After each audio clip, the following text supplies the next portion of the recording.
Hello, ladies and gentlemen. Welcome to a brand new episode of Schmoedown All Access. I, of course, am your host, C-Dub Christopher Woodburn, but I'm not alone. I got my co-host. He is running the ones and twos. He is the villain, Haven Pendergast. Holy shit, what a great week in the movie trivia Schmoedown. We had 2 title matches, and oh man, I love talking about the Schmoedown with great friends. It's going to be an awesome time. Absolutely. Yeah. So I usually say Caleb, so I was waiting for that, but I guess I'm the only one here. So yeah, We also have the con man, Caleb Boatman. Oh yeah, okay, that was confusing. Okay. Yeah. So yeah, it was a good week. Good week in Schmoedown. Big title week. Lots to talk about.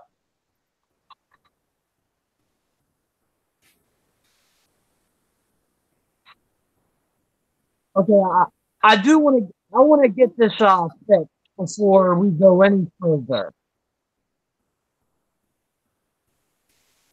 Whose end is this on? I want to get this fixed pronto. No, we're good. You just gotta talk. Wait, what's going on? I'm confused. Like, there's a little bit of a delay. Okay, I'm going to exit out and come back in to see if it's on my end. Yeah, because me and Caleb are golden. All right, go ahead, brother. And of course, this is Jack of All Trivia, and we're doing the Schmoedown All Access episode number 15. We have C-Dub, who's the host. I'm the villain, and of course, we got the con man here, and we're going to talk about these matches now that C-Dub is back. C-Dub. Okay, let's check real quick to make sure that this problem is fixed before we continue. It's fixed on my end. Vote, con man. Yeah, I think everything's good. Yep. Chris? Yep, I'm not hearing anything. All right, to everybody out there watching, sorry for that problem, but at least it happened at the beginning, so we could correct it. Yeah.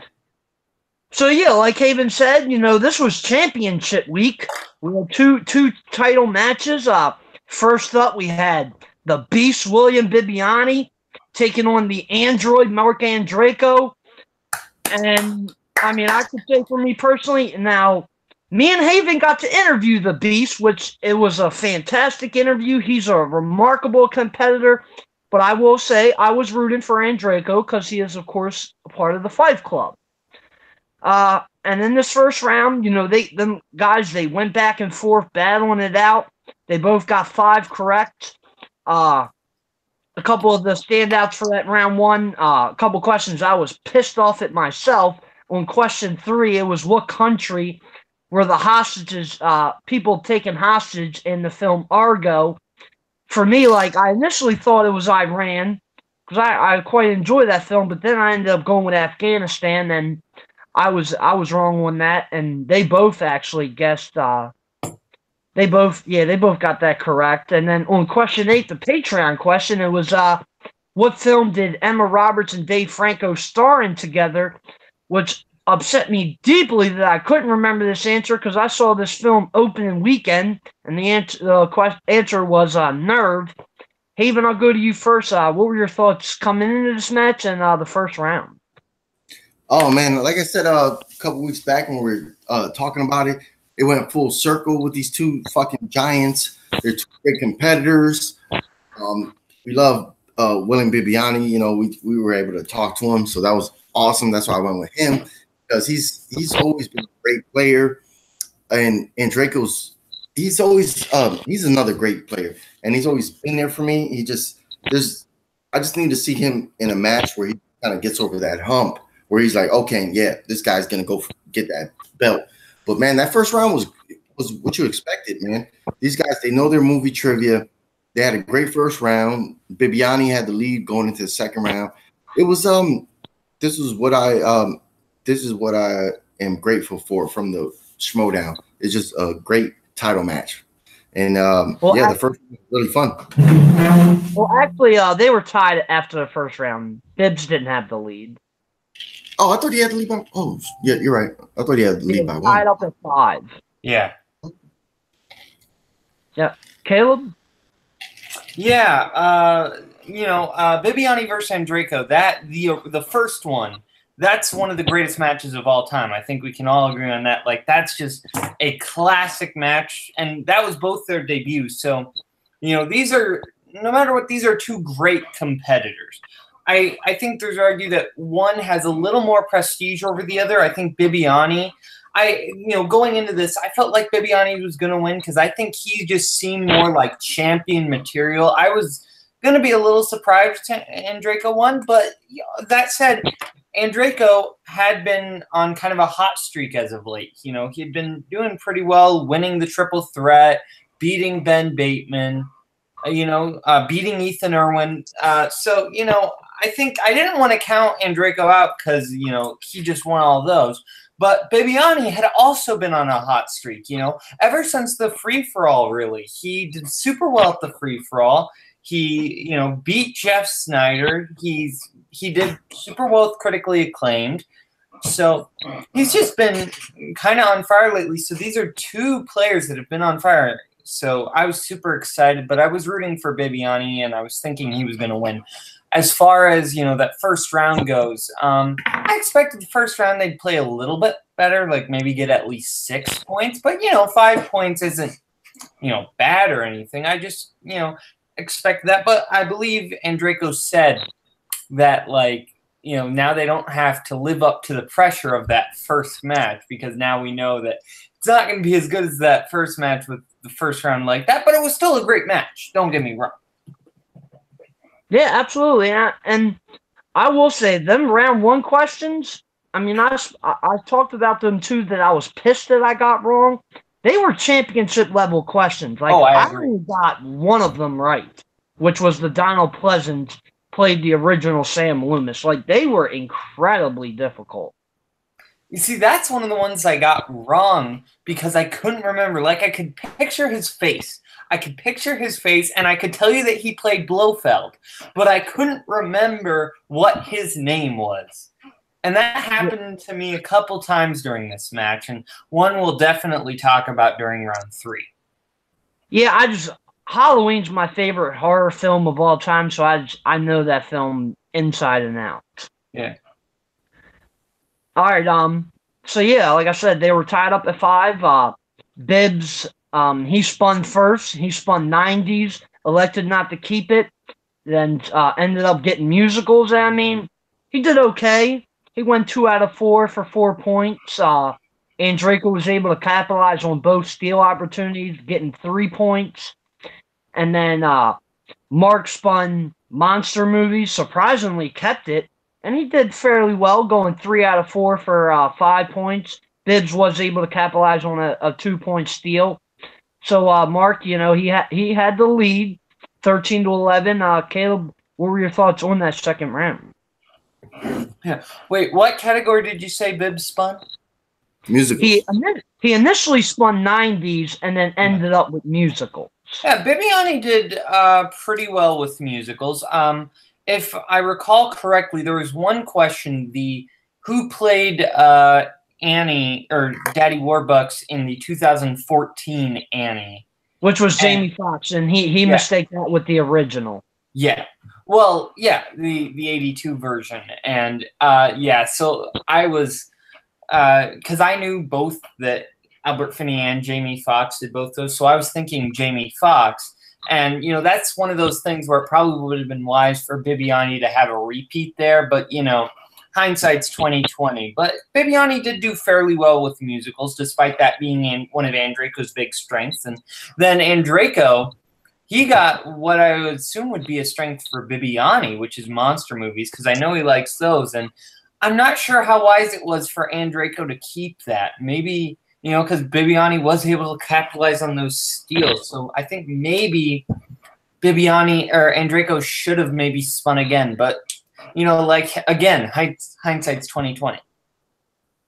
Well, I mean, 3 out of 4 for 5 points isn't terrible. Yeah, no, that's a good score, but just frankly, I would have thought he would have done worse with monster movies. And let's be honest, his last question was pretty big. He got asked, what was the name? I'm trying to remember the question, but the answer he gave was Bud, but the answer was Bub. Like he mispronounced one letter, and it cost him basically 4 points. That's true. And yeah, I'm not saying that he did bad in that round at all. I'm just saying that, maybe, it might not have been best to stick with a strength of your opponent. That's all I'm saying.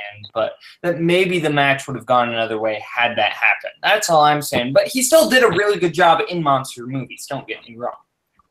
Yeah. Haven? This was like I said, these two guys, they're going for the title. It's surprising because, like you guys mentioned, you would think they would have spun away from their opponent's strengths. But I guess because the title was on the line, they had the 5-round format. Maybe they threw logic out the window and was like, no, I'm not going to give this guy I don't know, man. Sometimes you just got to throw everything on the wall and see what sticks. And these guys both like that belt. So you can see why they spun away from some stuff or kept some stuff. But they both did well, and they both were able to capitalize on steals. Yeah, that and Draco one, that's one of those things where I kind of wish they would have been like, what final answer? Because as soon as it said Bud something, they were like, and I believe and Draco was I believe Bibbs was able to get the steal on that. And it was just one of those things that happened really quick. But besides that, they both were playing well. They navigated through those categories and they were able to come out with, positive points. Yeah, they both got steals, which is great because it's a championship match. So that was a fun second round. Yeah. I mean, for Andraco, like I said, that last question, it was a big shift in momentum. Like he could have been up 15-9 if he had gotten that right. That's a good lead going into round 3, but he got one letter wrong. Absolutely right. They just, like I said, if he were able to just hold on and talk his way to the answer, but he said the answer and they kind of just was like, nope, you're wrong, and you can't really challenge that. So it sucks because just because I do that when I play. Sometimes I'm like thinking and talking, trying to get the answer right, and man, that would have been a big lead for him. Yeah, absolutely. All right, so let's move on to round 3. Mark, since he had the lead, he was able to spin the wheel, and he spun opponent's choice, and Bibbs went with classics, and the question they got was, in the Western, the man who shot Liberty Valance, who plays Liberty Valance, they both ended up guessing Lee Marvin. No. They guessed Jimmy Stewart. No. I mean, they answered Jimmy Stewart. Sorry. They answered Jimmy Stewart. The answer was Lee Marvin, but Mark was able to gain up 1 point more on because he only bet 1 point. Bibbs bet 2. So at that point, Mark is up 13-9. And then in this 4th round, in the speed round, Bibbs didn't even get a chance to answer. I mean, Andraco, he got his first question wrong, his second right, then his second wrong, but got the final 2 right to increase his lead to 13-9. I mean, what were your guys' thoughts on that 3rd and 4th round, Haven? Oh, take it to Boatman first. I know he liked this. Yeah. So yeah, that Liberty Valance question. I got a question. Have either of you seen The Man Who Shot Liberty Valance? Never. No, I ended up guessing that movie before that day. Yeah. And I was happy with my reaction. I didn't bet any points either. Yeah. Okay. Well, I'm guessing that both Andraco and Bibiani have not seen that movie, because if you've seen that movie, you know that James Stewart is the man who shot Liberty Valance. That's who James Stewart is. Oh. So, I like that movie a lot. But as far as the answer to that question, I could picture the guy's face. And I could think his first name was Lee. And I knew that his second name started with an M. So I said Lee Majors. The $60 million man. I messed it up, and I meant to say Lee Marvin, and I'm kind of kicking myself over that one because, like, I knew it, but I didn't know it. So that was super tough. But that was a quality round 3 question right there as far as betting points. For the speed round, and Draco really surprised me with how well he did in the speed round. But I think the Fife Club right now does super well in the speed round because you can see like on Twitter there are videos of them practicing with those buzzers and really working at it. And I think that just is a testament to how good of a manager Emma Fife is because she is such a great manager. So I think that's something that's really impressive about that. So yeah, I think that and Draco just did great in that speed round. That third round question was a tough one because I've never seen that movie. I watched Westerns as a kid with my grandfather, but I didn't really retain any of the, of the movies or the player or the actors or the knowledge, because you're a kid, well, I was a kid. So it's something, once you started growing up, I kind of got out of because Westerns kind of faded. It was a tough question. They both had the same answer. So they knew the movie, but they just, they probably, these are great competitors. So they watch so many movies. So you could tell they have a wide variety of the range. Yeah. So they both knew the Western, but they just couldn't pull the answer. And well, that's why I'm guessing they've heard of the movie, but I'm guessing they've never seen it. Well, I would have guessed they've never seen it because sometimes you can see a movie and still get the wrong answer. Well, yeah, but if you know like anything about like the story of that movie, because you haven't seen the movie, it's pretty obvious that Jimmy Stewart is the man who shot Liberty Valance and not Liberty Valance himself. Like that's what the entire plot is about. So I mean, there's a chance they might have seen with the movie, but based on the fact they guessed Jimmy Stewart.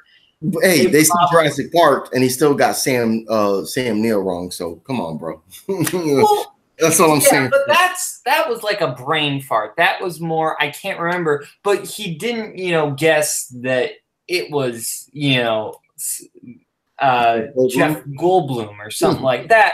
Like that's what I'm saying is that they both probably just hadn't seen Man Who Shot Liberty Valance because and there's nothing wrong with not having seen it. I'm just assuming that they probably had not seen it just because, if you know the movie, if you've seen the movie, that's Jimmy Stewart is the titular man who shot Liberty Valance. True. And the third round, the fourth round, if I'm not mistaken, the third round was the Western question. That surprised me, Bibiani. I think now that he's spoiler alert, now that he is the champion, he's got to practice that speed round because and Draco did okay. It wasn't like good. I mean, but he went 50-50 because he lost 2 points, but he gained 3 points. And he was just faster on the trigger. And I've noticed that, and I've always said it before. That's one of the things about the Schmoedown is like some of the players that haven't been to a title match before. Sometimes they're just not good with that round because they don't see it in the regular matches. And if they watch a title match and they start practicing, they'll be better. But I was surprised with Draco. He missed 2, but he was able to get those 2 points. So at the end, he got 1 point. He was able to get 1 point in that fourth round. And going into the fifth round, he was in the lead, and that was where the hell is I don't know. But while we're waiting for him, I'm kind of the exact opposite of you on Westerns because I hated them as a kid. I thought Westerns were the most boring type of movies. We're seeing, now that I got older, I've gone to see, classics like Good, the Bad, and the Ugly and other, The Searchers and Unforgiven, High Noon. And I've gone to watch those, and I really like all those movies. So it's kind of the opposite, whereas I've gotten older, I've gotten more into Westerns. Yeah, true. Shit, I'm not even the host of this thing, so I guess we just have to keep going because C-Dub is, I don't know where the hell he is at, which is, that's happens sometimes when you're in different states. Let's go with the fifth round. Yeah, fifth round.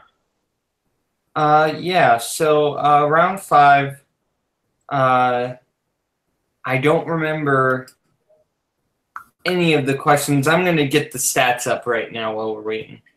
You go first.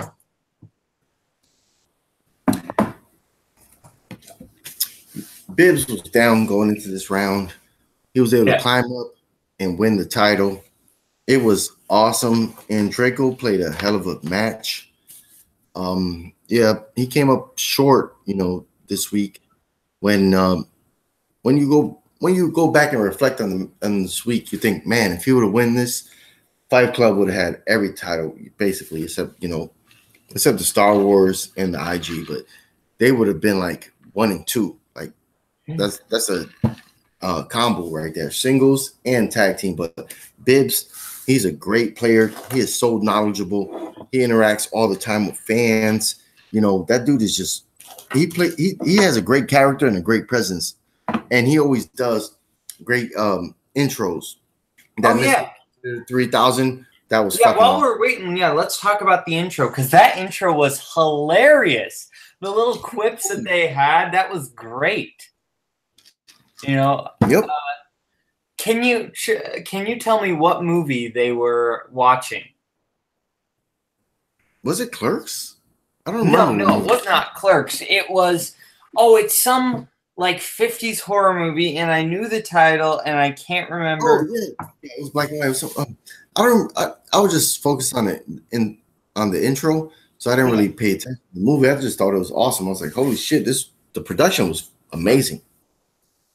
Yeah, I'm trying to think of what the name of the movie was, but that production value, I'm a big Mystery Science Theater fan, and I think that's a lot of fun. So I think it's pretty cool that happened. And then he comes out to the Mystery Science Theater theme song. So yeah, that's pretty cool. And they had just some really funny quips, him and Whitney. Okay, the movie's called Macabre. That's what it's called. Yeah, because they were showing that, because basically the movie's most famous for a gimmick where they let people have like a $1,000 life insurance policy if anyone died of fright during the movie. That's kind of the way they marketed it. So that's how, and he's back. See, dog. I'm sorry. I don't know what the heck happened. My phone started. I don't know what the hell just happened there, but I'm back. Yeah, nice. We were just talking about that great entrance that Bibiani had. Yep. Oh, okay. Yeah, that was. I was going to mention that at the end. That was a kick-ass entrance. Yeah. That's the movie. Caleb, what was the title again of the film? I believe, if I'm not mistaken, it's called Macabre. Nice. Maybe I'm wrong, but I'm pretty sure it was Macabre. Which kind of sounds like MacGruber. That would be. Those are two very different movies. Yeah. All right, so let's get back on track here. So Caleb, I assume you guys gave your thoughts on round 3 and 4. Yeah. All right. I have a question for you about round 3. So we were talking a little bit about Liberty Valance, that movie. And so, do you think that Bibiani and Draco have actually seen The Man Who Shot Liberty Valance, considering that, if you've seen the movie, you know that Jimmy Stewart is the man who shot Liberty Valance and not, in fact, Liberty Valance? I mean, it's possible that they had seen it, but it's possible that they didn't. It's hard to know. Yeah, I'm pretty sure they didn't, because, like I said, if you've seen the movie, like the entire plot is about how Jimmy Stewart kills Liberty Valance. Like, that's the plot of the movie. You've seen it like 20 years ahead. That's where the movie starts, and then it goes back to see how it happened and how John Wayne helps him and all that. Yeah. Yeah. All right, well, going into this, like in the round 5, Andreyko had the lead at 13-9. He went with his numbers 5, 6, and 7. Bibbs went with 10, 20, and 8 on Bibbs's 2-pointer. Category was comic book movies. Question was, in Daredevil, what actor / director plays the role of Foggy Nelson? Bibbs got that correct. Jon Favreau. I don't think many people would have missed that question. Now here's where it gets in. Oh wait, no, it's later. Bibbs's 3-pointer was in the category of comedy. Who plays Ron Burgundy's boss in Anchorman? He got that correct. Fred Willard, so he takes the lead. So we bounce it on to Mark's 2-pointer. Category was 2000. What actor played Matt Damon's brother in The Brothers Grimm? He knew that. It was the late, great Heath Ledger. So you bounce it back to Bibbs. And this is where the match gets interesting. Is a 5-pointer category of Will Smith. Question was, Will Smith makes a cameo in what Will Ferrell comedy? And Bibbs answers Anchorman 2. Now, I'm a fan of Bibbs. I like him quite a bit. But the precedent has been set in the Schmoedown to when you have to name the answer for a movie, that includes the subtitle. And he just said Anchorman 2 when the correct answer is Anchorman 2, The Legend Continues. And he didn't say that. And, I mean, if I was Mark Andreyko, I would have challenged that because that was the wrong answer. Now, I mean, Haven, what are your thoughts on that? It is interesting. That was a point that when that happened, you know, I seen the YouTube community, you know, the chat on YouTube. I was talking to people and I was like, oh, you know, but I mean, it's one of those where he's not writing it down. So sometimes it's a little more lenient when you're not writing it down. And it did, you know, when you're answering the questions like, oh, Anchorman 2, they could have been a stickler and said like, oh, we need the full title. Then it would be like, oh, okay, well, it's Anchorman 2, the legend of this shit. But once he said the answer, right away they said, and you're a winner. So they really give time for you to debate it or challenge it. You know, once he said the answer, you know, they awarded him the match and the title. So it was one of those things that yeah, sometimes the rules aren't a little too clear, but when you're there and, you know, like I said, he wasn't using the whiteboard. So when you're not writing it, you could just say an answer. And sometimes the answer, if it's close enough, it's one of those things that kind of, some people are questioning it, but I think it was fair. Like he said, Anchorman 2, like, because most of the people, if they needed the subtitle, you know, he would have gave it, obviously, but I think it was appropriate. It was fine. Well, yeah, my thoughts pretty much echo Haven's there. I mean, but the precedent has been set. I mean, Sam Levine got. I can't remember what match it was. I was going to do the research to find out which match in question it was. But there was a time when Sam Levine, or no, actually that was a different question. There was a time when somebody gave an answer to a movie but didn't include the subtitle, and they got it wrong. And it wasn't a round 1 question either. It was either round 2 or 3. So the precedent has been set. I mean, I'm sorry, but Bibb should have been, at the very least, they should have asked him, what is that your final answer? They should have at least did that. I mean, yeah. Well, the thing about the argument that he shouldn't have gotten Go ahead, bro. All right, yeah, you couldn't make the argument. He also shouldn't have gotten the. Oh wait, never mind. Never mind, because the first Anchorman question, which it's funny he got 2 Anchorman questions wrong. I was gonna say, well, he shouldn't have got that question right either. But the question wasn't what movie; it was who played him. So never mind about that. But yeah, so like I don't know, because there are some movies like like Birdman. You know, where saying the whole title, Birdman or the Unexpected Virtue of Ignorance. I don't know. Well, I mean, if there's been a precedent, I guess there's been a precedent. I don't recall that happening, but, I guess it did. I just don't remember it. I do remember it happening. I mean, it might take me a while, but I could try to find out what match it was. But I mean, I do remember it happening. I just don't remember what match it happened in. Yeah, that's fine. I trust you. Like I said, I think I know what C-Dub is talking about, but it depends on the actual title because, you know, if it was if it's like this movie. Think about this. Think about this, Steven. If say you're hosting a match and they ask what film in the MCU is Robert Redford starring? Would you accept Captain America 2? Well, no, I think that's different though because Anchorman 2. That's the thing. Ted was called, well, not Ted. Sorry, I don't know why I was thinking of Ted, but Anchorman was called Anchorman 2. So that's why a lot of movies, when they don't have that 2, 3, 4, 5, you have to say the subtitle. That one is called Anchorman 2. You know, so that's why I think it was. I think that's why it was not challenged. Yeah, because that's an abbreviated form of the actual title. I think I'm kind of remembering that Sam Levine, or not. Maybe it's I don't remember Sam Levine, but I don't know. I feel like I vaguely remember. Maybe it was Sam Levine. I don't remember. Anyway, the question I was initially thinking of with Sam Levine, it had to do with Johnny Depp and What's Eating Gilbert Grape, but it wasn't him naming the title of the movie. It was him naming the actor. All right. Well, yeah. Anyway, that's so different. Yeah.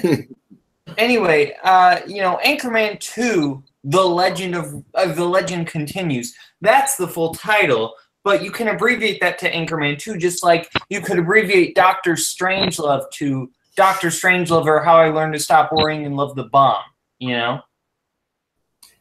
I think he got away with it because it said Anchorman 2. You know, because that's there have been there was a free for all question where the answer was Indiana Jones and the Last Crusade, and somebody just wrote out the Last Crusade and they got that right. I feel like. Well, that I can understand because in the question you gotta assume they're gonna have the name Indiana Jones. It's like with a Harry Potter. Why would you have to write all of that? Harry Potter. But that's the full title. You know, that's but in the question, if it says Harry Potter, you don't need to say the answer. If the beginning part is in the question, it's irrelevant to write down that Harry Potter. That's fair. Yeah. But with a subtitle, the precedent has been set where you should have to answer the subtitle. Like I'm sure they wouldn't accept Captain America 2. They would accept Captain America: The Winter Soldier. But you see, Captain America 2 is not the title. It's not called Captain America 2. Nobody says, "Oh, Captain America 2." So your point is pretty much mute. Anchorman 2 is in the title. Anchorman 2: The Legend Continues. Captain America 2 is not called Captain America 2: The Winter Soldier. It's Captain America: The Winter Soldier. Okay. I mean, you are right from that point, but subtitle is still important. All right. I'm trying to think of another movie that has a subtitle after the numbering. Okay. Jason 8. Friday the 13th 8. Jason Takes Manhattan. Do you think they would take that answer without the Jason Takes Manhattan?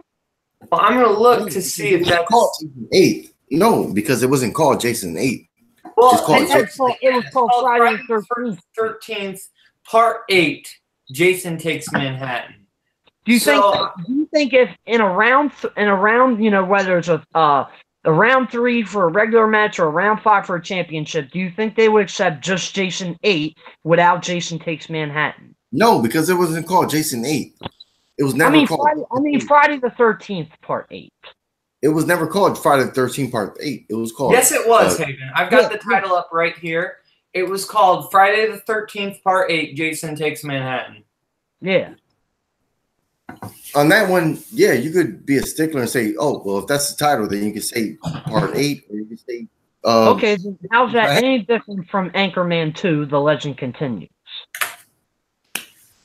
I think you're sour, man, since your Fight Club. I'm not sour. I like I think I'm just saying that the precedent. Right. I think the precedent has been set that you have to include the full title when given an answer. You know, Woodburn makes a good argument, I think. I think that Friday the 13th Part 8 would not be accepted, and if you're not going to accept that, you can't accept Anchorman 2. So I think that's fair. But Andrico didn't challenge it, so I think...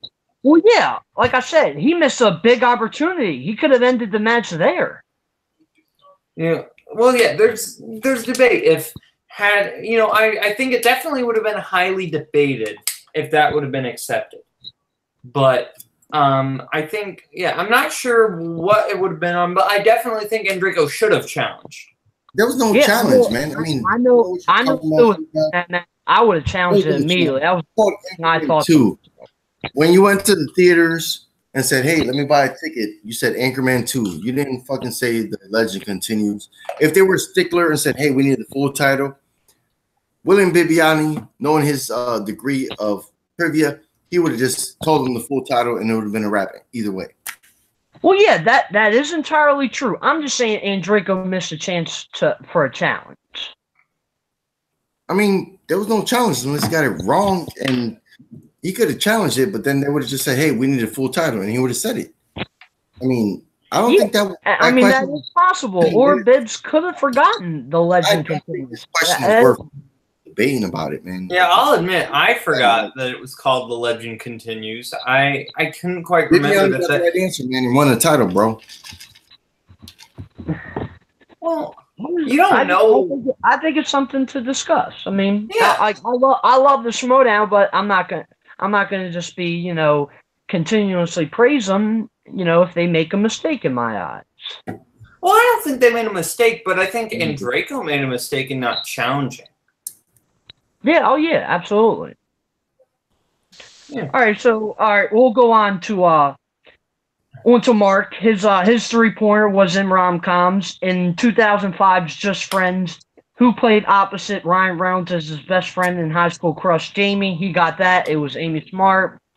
And then on to his 5-pointer category was sports, which I could tell he wasn't thrilled with.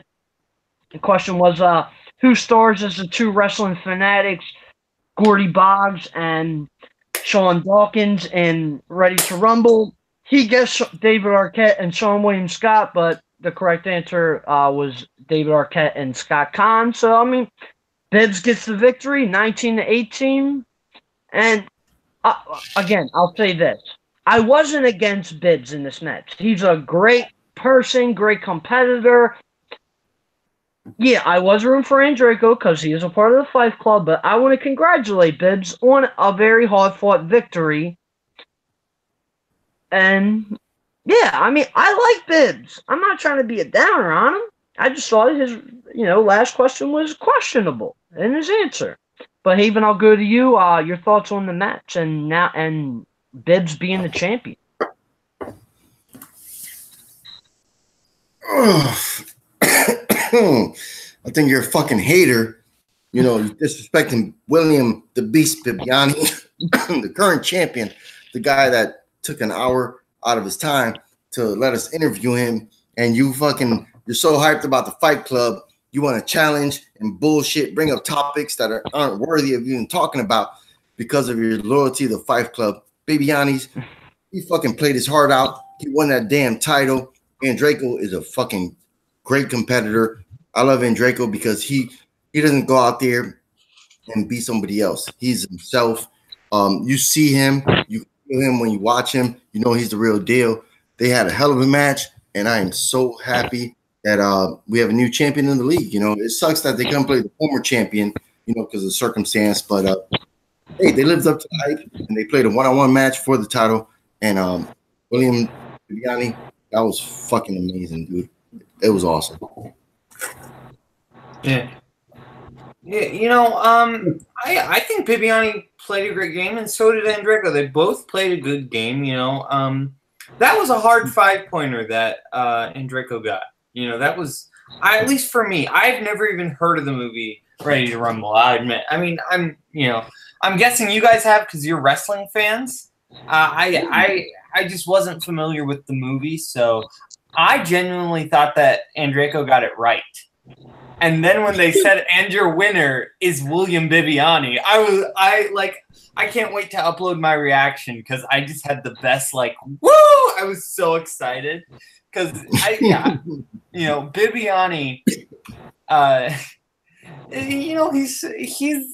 he's kind of the apex of what the Schmoedown is because he's skilled at trivia, but he's also a great entertainer. That's why it is so great to see him be champion. And it's a little bit of a comeback story if you think about it, because he, at the start of the year, he was, in the negative. He had more losses than wins after he played Drew McWeeny. And ever since the free-for-all, it's just been comeback after comeback. So it's been really great to see, Andrejko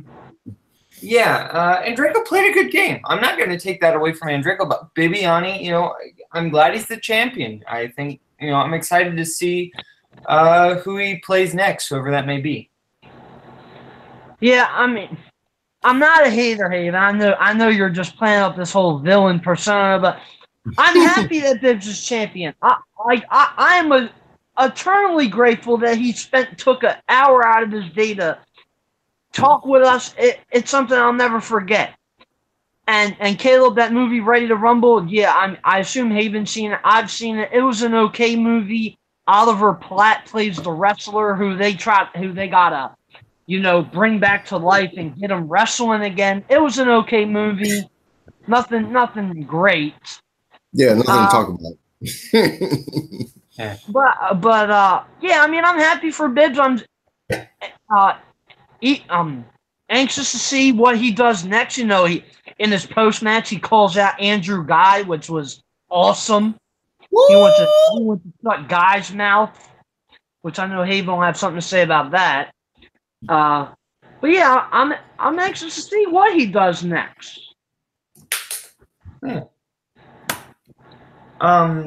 Yeah, I don't think Guy will be able to make it to Bibiani, and even if he does, I don't think he will be able to beat Bibiani. Maybe I'm wrong, and Guy's just,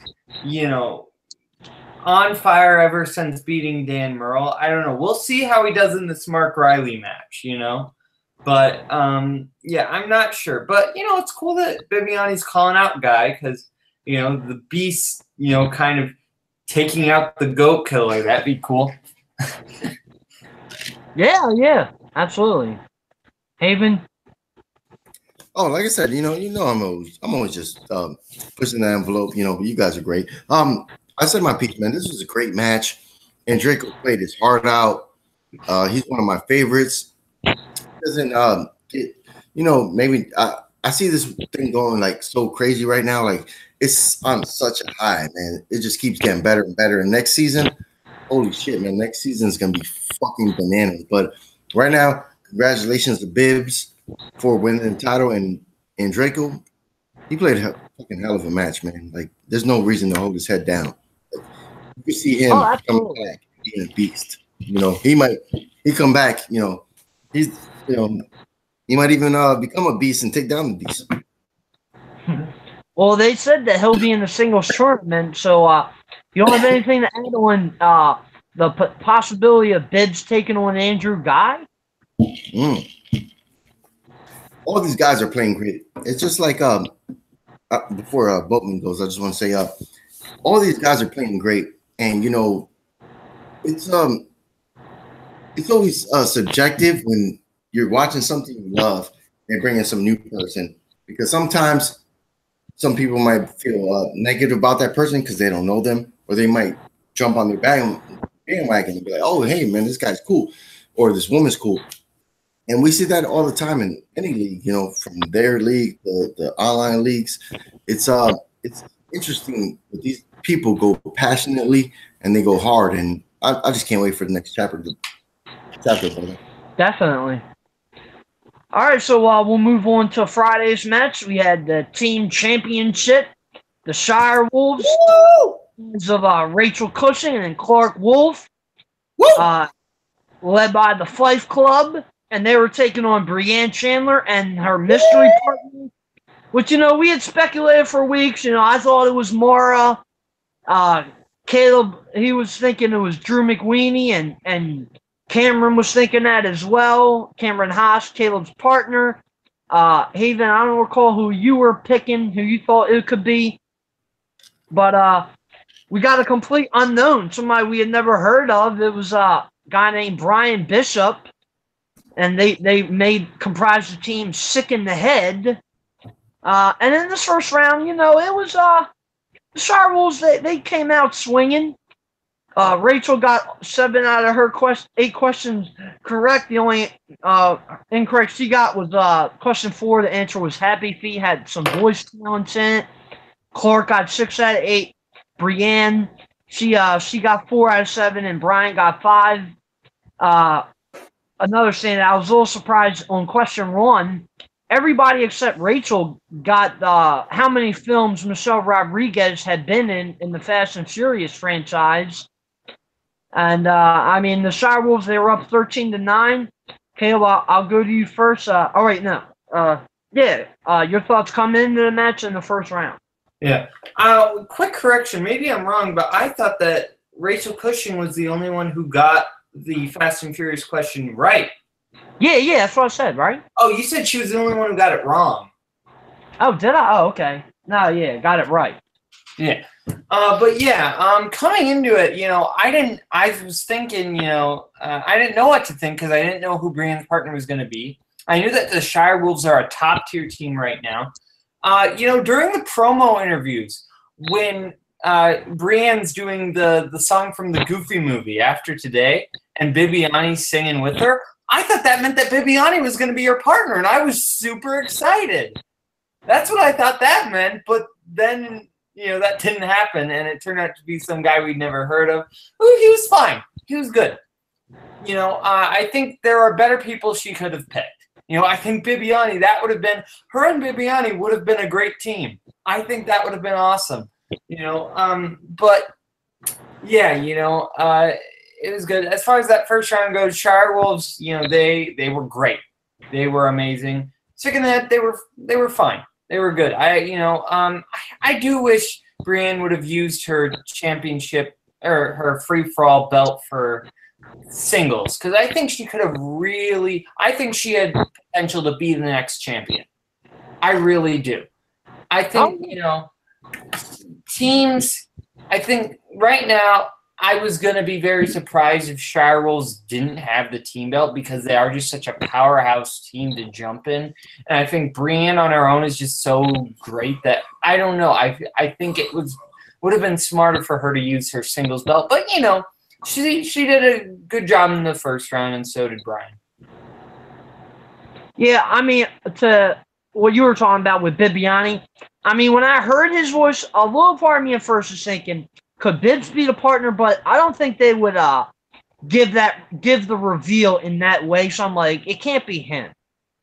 I just think that would have cheapened the reveal. Yeah. That was a great moment, though. I love After Today. It was great. It was great with them singing, and I love the Shire Wolves entrance with Cushion dressed up as Hella and Clark as Thor. It was amazing. Oh yeah, and Brienne's entrance was good too with Miss Congeniality and Wendy Lee. Oh yeah. Oh yeah, hey. I'm gonna start with the entrances. The entrances were on fire. Like we said, Brienne, she came out first. I would have preferred if they would have held her partner back till after. But so it was kind of anticlimactic since a lot of people didn't know who he was. But we'll talk about Brian more during the match. But her entrance with Wendy Lee, it was great seeing Wendy Lee back on there. We haven't seen her in a while. That was awesome. Like Caleb Bowman said, it was from Miss Congeniality 2, I believe. Wait, Miss Congeniality. Yep, thank you. Yeah, I'm tongue-tied. But and hey, when the Shire Wolves came out with the Thor Ragnarok entrance, man, they didn't spare no expense. They looked amazing. Clark Wolf. Yeah. Hold on. Yep, Rachel Cushing and Clark Wolf, they came out. They looked like $1 million, and they take pride in their entrances, and that was such a great one. and that just made this match like can't miss. It was great. Yeah. And what about the first round? I mean, there's like I said. I guess I'll go first. Thank you. It just I watched the match. I commented on the YouTube channel. And some people were like, oh man, if she would have had this partner or this partner. Hey, Brianne Chandler, she's been there since day one. She is amazing. As a competitor, she's amazing with the league, and she took a chance. And round one, they were down, but it was a good first round. You're excited when you see the Direwolves just clicking and going on all cylinders. Clark answered questions, Rachel answered questions. They were in the lead after round one, and the Brienne's team, sick in the head, they were trailing.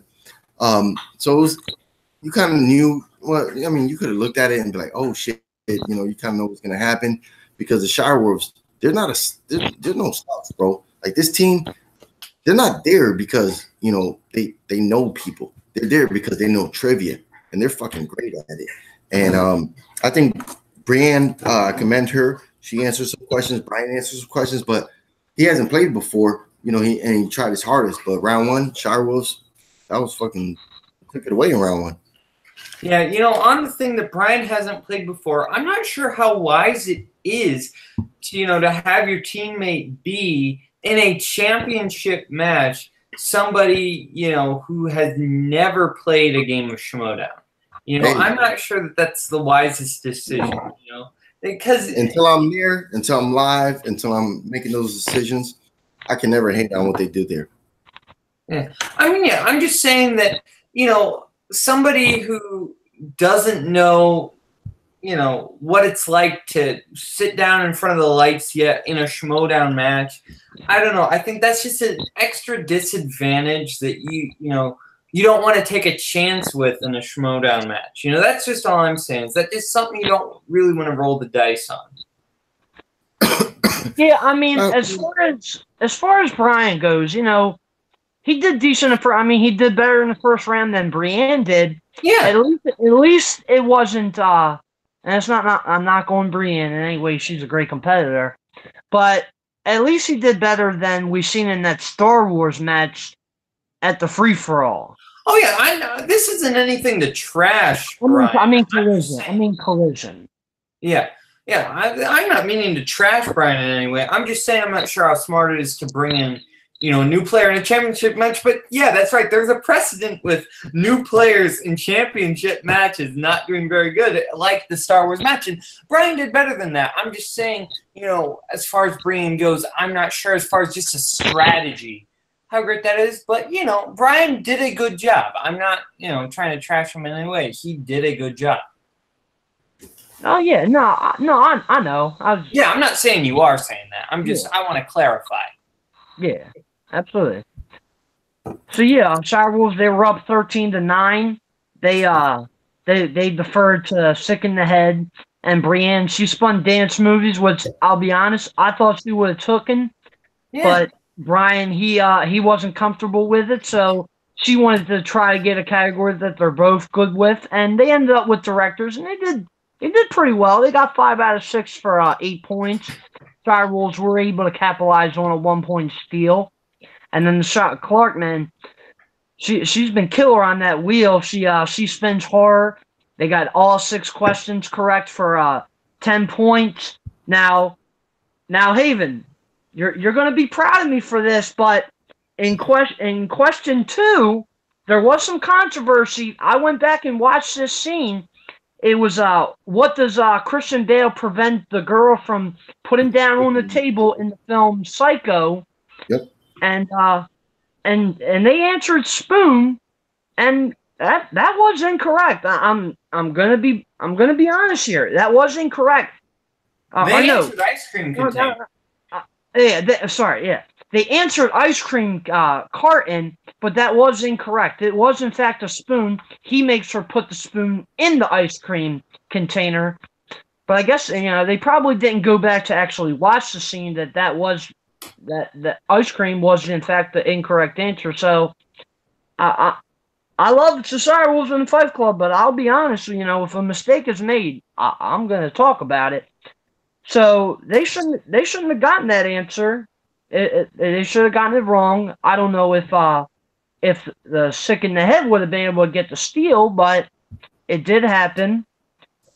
And Haven, what were your thoughts on that question? I mean, if I remember this correctly, I think there was a challenge, right? And I think Sick in the Head had opportunity to steal, and they said an answer.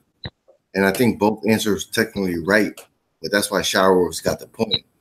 Because no, Shower Wolves, I mean, Sick in the Head got it wrong completely. Clark is the one who challenged it because they said it was incorrect.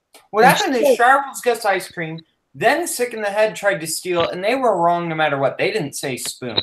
They said something else. And then Shower Wolves challenged. Candle. That's what they said, candle, right? Yeah. Oh, okay, you're right. Yeah, I know that they had an answer. I thought it was, yeah, that was my mistake. I thought they were both right. Hey, that one was, it just happens. It's human nature. Nothing goes perfectly. One of those questions that just wasn't researched properly. Maybe the guy who wrote the question probably seen the movie and maybe just wrote it down wrong and didn't have the definitive answer. So, it was good that they challenged it. They both were aware that they watched it, so they knew that they had a chance and they got the challenge right. So, it happens, but it was fair. They got the challenge. So it was awesome. I mean, I'll say this because I went and watched that scene immediately after the match. And what happens is the girl, she has the carton in one hand, the spoon in the other. She goes to sit them down simultaneously, and he stops her and says no. And then she puts the spoon in the ice cream carton. So it should have actually been incorrect. I'll be honest, it should have been. I mean, yeah, mistakes happen, but in a league, that prides themselves on, right answers, that was the wrong one. I'm gonna have to go back and check. I didn't know this was completely wrong. What you're saying it was. No, it was. Clark was incorrect. She was. Oh man. Well, no, I didn't know that. So now knowing, that this game, there's a chance this game could be in question because, as we know, at the end of the speed round, Brienne gets the KO. I mean, Shower Wolves get the KO and it's out. So there's a slight chance that could have changed the entire game. A very slight, like a 1% chance. But, that there's a slight chance it probably didn't. But, at least they wouldn't have gotten the KO. They would have been TKO'd probably.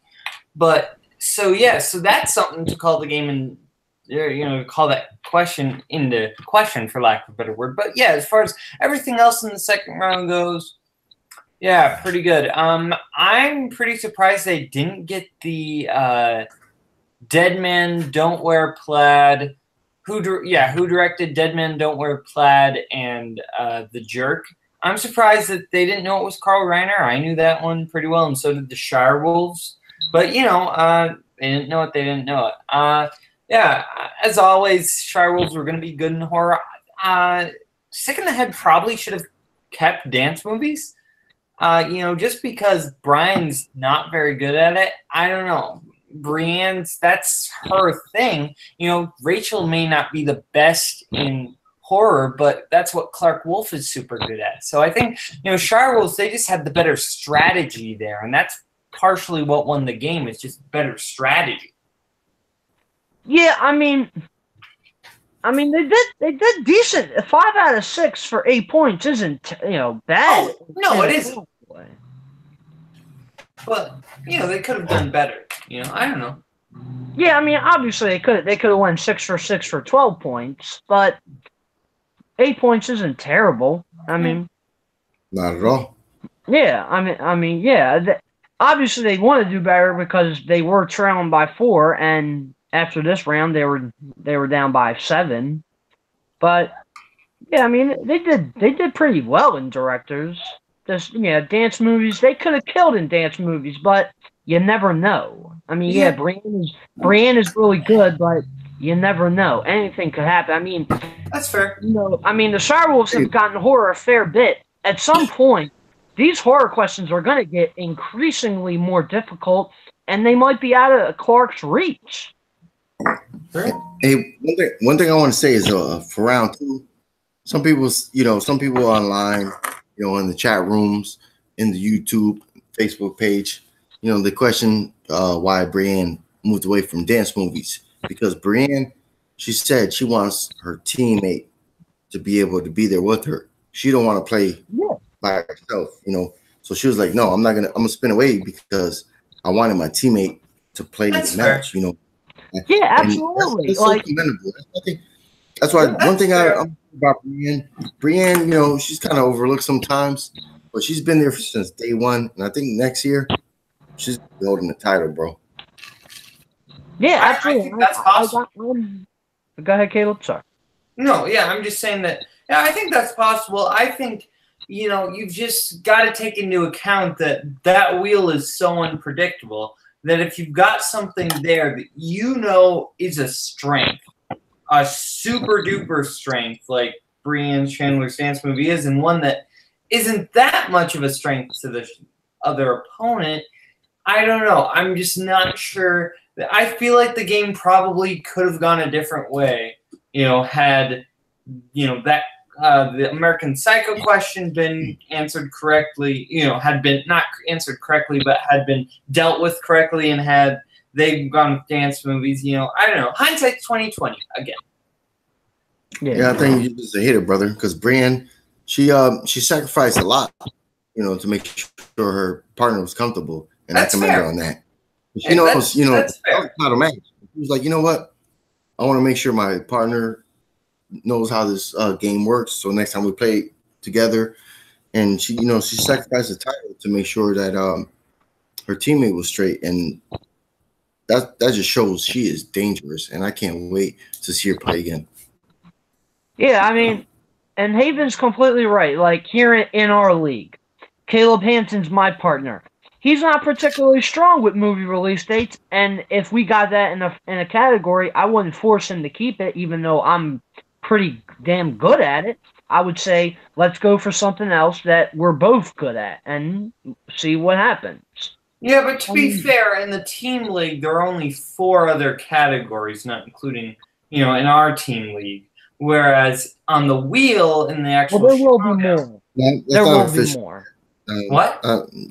That's wrong. I don't think that's official yet, but there will be more. Because we got another. Well, the match we played, there were only 4. So yeah, there will be more. Okay. All right. Another match to talk about. All right. Yeah.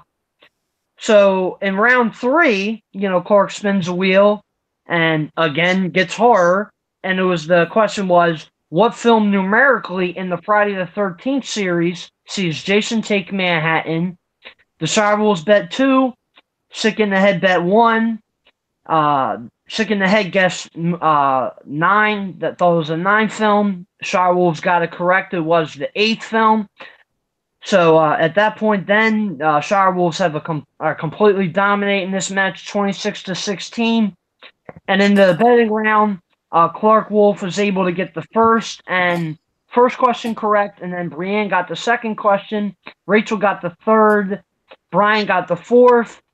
And in the 5th question, Clark gets them the 29-18 victory via KO, which he had a little bit with an asterisk, although I still believe they still would have won, regardless of a spoon ice cream. I'm going to go first. The Shirewolves are my favorite team. I love that they were my favorite team before they joined the Fight Club. That was just the icing on the cake. I love Clark. I love Rachel. I hope sometime soon in the future, me and Haven could interview them. That would mean the world to me. I'm so incredibly proud of both of them. It's been a long time coming. Clark said they were coming for the belts, and they've done it. They're the first women to have belts, the team champions. Fife Club, they finally got the job done. Haven, what are your thoughts on the whole match and the Wolves being the champs? It was it was a good match. I was talking to some of my fantasy leagues, and they were like, the numbers should be up, right? Like right now, the numbers should be up. I'm watching this match. It's just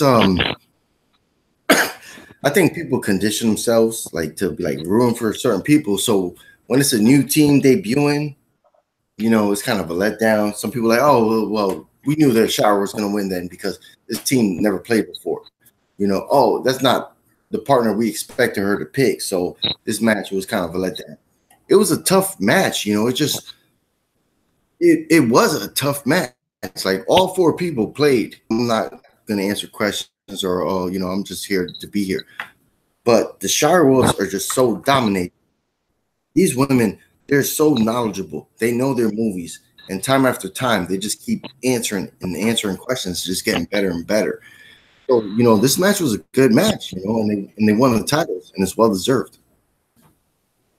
Absolutely. And I'll point out that they had the highest score percentage in a championship match history at 89%. Yeah. Caleb? Yeah, you know, the Shire Wolves, they are a great team. I think, as far as, you know, what was left behind by Above the Line, you know, before Anarchy, as far as the teams that were there, besides Above the Line, Shire Wolves were the best team there, you know, easily. And I was going to be surprised if Sick in the Head or whoever Brienne's teammate would be won. But, you know, I always was a little bit weary of, like, saying, oh, the Shire Wolves are definitely going to win, because I feel like there was kind of a Fife Club curse where a Fife Club competitor would make it all the way to the championship and then they wouldn't make it in, just by close margins, you know.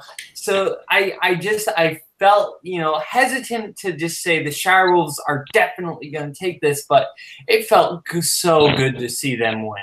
You know, when they KO'd Brienne, I didn't even realize, and neither did the Shire Wolves, that they had KO'd her. So when it said, and you're a winner, I was just like, what? And that was a great moment. And just seeing, you know, Shire Wolves' reaction to winning, that was a great reaction to winning. But yeah, you know, the Shire Wolves, they are a great team. And I don't want to take, you know, anything away from Sick in the Head. I think had they had a little more practice together and played a little bit more, I think maybe this would have gone a different way. But I think just when you're with a new partner and one of you is playing for the very first time ever in any Schmoedown game, I think there are just, you know, nerves can get to you, things can get to you, you know. But, you know, I want to see Sick in the Head play again. I want to see them play again. And I think, you know, there's a potential that we could have this match again down the line. But, yeah, I just want to say Shire Wolves, what a great team. And it's so great to see the Fife Club having some belts now. Yeah. Also, I want to point this out. Now, I mean, we've touched on this before, and I'm to the point where I'm sick of it. There are people online who say the Shire Wolves were given the easy path to the belts. Again, they were added again, you know, after Friday's match, and I'm so sick of this shit. Rachel and Clark are amazing competitors. They earned their way to the belts. Yes, they didn't get the face Above the Line, which, yeah, we would have loved to seen that. But here's the thing. Clark and Rachel didn't force Sam Levine to give up the belts. So you can't fault them for something that Sam did. So please just cut it out with they didn't deserve the belts, because they did. They beat Action, who was a top fucking team in the league. They beat World's Finest, who had played pretty well. Yeah, they played the Lions Den in their first match. But the Patriots played the Mega Powers in theirs. Yeah. And the Patriots... Oh, sorry. Go finish. I mean, Yeah. it's ridiculous. They earned the belts. Stop saying that they didn't. Clark and Rachel are worthy of holding them belts, and they're going to be a chance for a while, so get used to it. Yeah. And the Patriots, they only played 3 matches, won the belt. Shirewolves played 4. So, if you're going to say Patriots didn't have an easy route to the belt, but then Shirewolves did, that's hypocritical. And another hypocritical thing, nobody's saying that Bibiani had an easy path to the belt when he objectively had a very easy path because he was able to just use his free-for-all, beat Snyder, beat Andreyko, get the belt, So yeah, and I still wouldn't say that. I still wouldn't say it was easy. Sorry, I didn't mean to cut you off. I wouldn't say Bibbs' path to the belt was easy either. Oh yeah, I'm not saying 21 rounds in a free for all is fucking impressive, and the way he dismantled Jeff Snyder was it was a shock to watch. Snyder. He clocked out halfway through that match. I'm not saying Bibiani had an easy path to the belt. I'm saying if you're saying that about Shirewolves, you better be saying that about Bibiani. But neither of them had an easy path to the belt. That's all I'm saying. All right, I'm gonna give my little tidbits here. If anybody's complaining about the Shirewolves, those 2 women know their trivia. It's like we play, us guys, we have a league and we play, and it's all about availability. And if those players are able to play, you're gonna book them in matches. And Shirewolves, they're always there consistently, and they can play, man. They're fucking strong, and they won the belts. I mean, who you want them to play? Like, you want to play top 10? What you want to play? The Patriots? Like, what other teams do you want them to play to validate them as like a great team? Like, they play teams. There's not too many teams. That's why the anarchy thing right now is a great, because you're going to see so many new teams developing from there. But who did you want them to beat to where you're satisfied and not talk shit about them, because they're great players? Exactly. I mean, they didn't force Sam to walk away. Of course, we would have all loved to see them play above the line. That would have been a fucking match for the ages, but it didn't happen. Sam walked away. So what can you do? I mean, they beat the people that were put in front of them. I mean, most of us thought Dan Murrow was going to beat Andrew Guy at the Collision, but that didn't happen. That could have happened to the Shirewolves, whether it was the Lions Den, Action, World's Finest, but they got the victory. They beat who was put in front of them. And in this championship match, I don't care who you're playing. 89% correct answers is 89%. No team has ever done that in a championship match, not even above the line. So give them their fucking props. They earn the belts. They're going to be a chance for a while. So get used to it. They're here. There's no like Clark said, there's no women's league. They are the league. They're here, and that's it.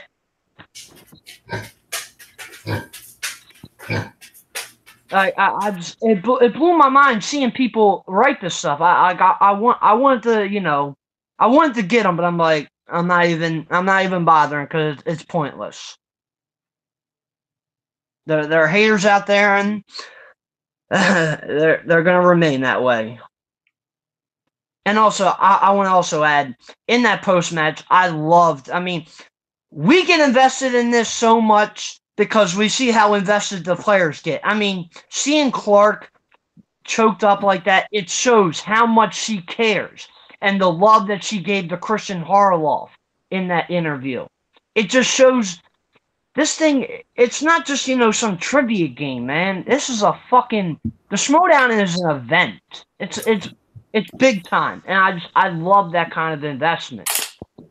It makes me feel great to be a fan of this. Oh yeah, yeah. That interview was the best interview of this year, hands down. That was so well deserved.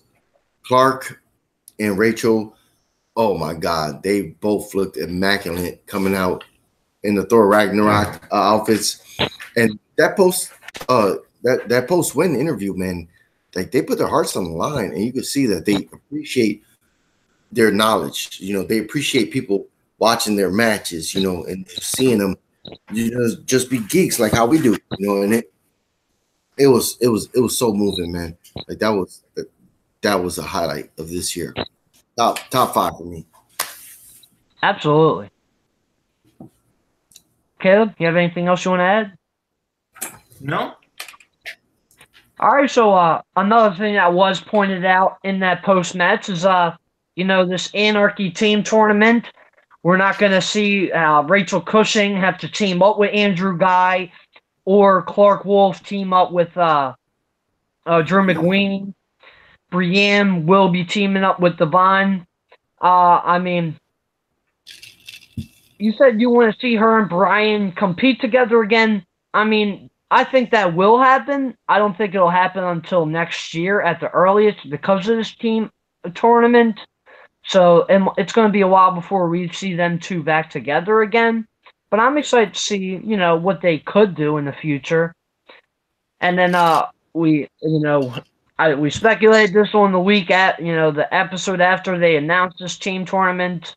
I kind of thought it was pointless to do in case of this happening, the Star Wolves winning the belts, but they're going to have an updated video for what the updated teams are going to be. You know, could Drew McWeeny and Andrew Guy be put together? That would be a very interesting pairing, I got to say. But we'll have to wait and see until Tuesday. And you guys have anything you want to add on for this tournament? Well, yeah, because, you know, there are slots now that are left open. So there are some other players that will be playing. As far as big-name players who are not currently in the tournament, there are 2 that I can think of. And that's Jason Inman and that's Mara Knapik. And I think we could see both those players stepping in now into the tournament, you know. So I'm not sure why they weren't there. Maybe they're busy, so then, you know, they obviously wouldn't. But if they're not, then I'd love to see those guys play the tournament. You know, who knows? Yeah, I mean, like before, I mean, me and Haven, we got to interview Mara, another amazing person. I mean, yeah, I speculated she could have been Brienne's partner, but she actually said in the interview she don't know when or if she will compete in teams. So I mean, that may not happen. I'm not sure. But Haven, do you have anything you want to add, buddy? Yeah, for the Anarchy team tournament, I can't wait for the announcement because my math is not too great. You know, like there were 16 teams. Clark and Molly. Well, Clark and Rachel were on different teams. They won the titles right now, so they're not going to play. If Brienne, I don't know if she's going to be in the tournament. Her partner, she was partnered with Devon Stewart. So it's just weird because I don't know how many teams they have to like make now. You know, so right now it's great to see them winning the titles. The partners that they had, if they didn't win, would have been awesome to see like where that would have went, but I guess we're not going to see that now, you know, since they have the titles. I don't know. I really don't know right now what's going to happen because it seems like they lost 2 great players, and it just seems like whoever they fill it in the teams, you know, it's all up in the air right now. Yeah, I mean, I ain't gonna lie. I would love to see Andrew Guy and McWeeny paired together. I think that would be so interesting to see, to watch them paired together, because they are like polar opposites. Yeah. You know, I wonder if at this Kalinowski Anarchy tournament announcement, if we will see, you know, the bracket finally. You know, because the bracket. Yeah. I think I've seen Christian make a comment. We'll see it either on Tuesday or Wednesday. Okay.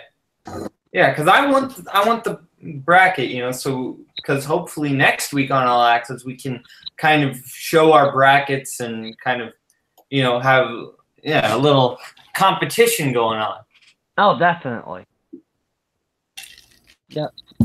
All right, so we don't have a match on Tuesday. We just got that announcement video. On Friday, we got Rosie Knight returning and she'll be taking on the patron. I completely forgot to write down his first name, but his last name is Cruz. I think his first name is Matthew. Matthew, thank you. Yeah, Matthew.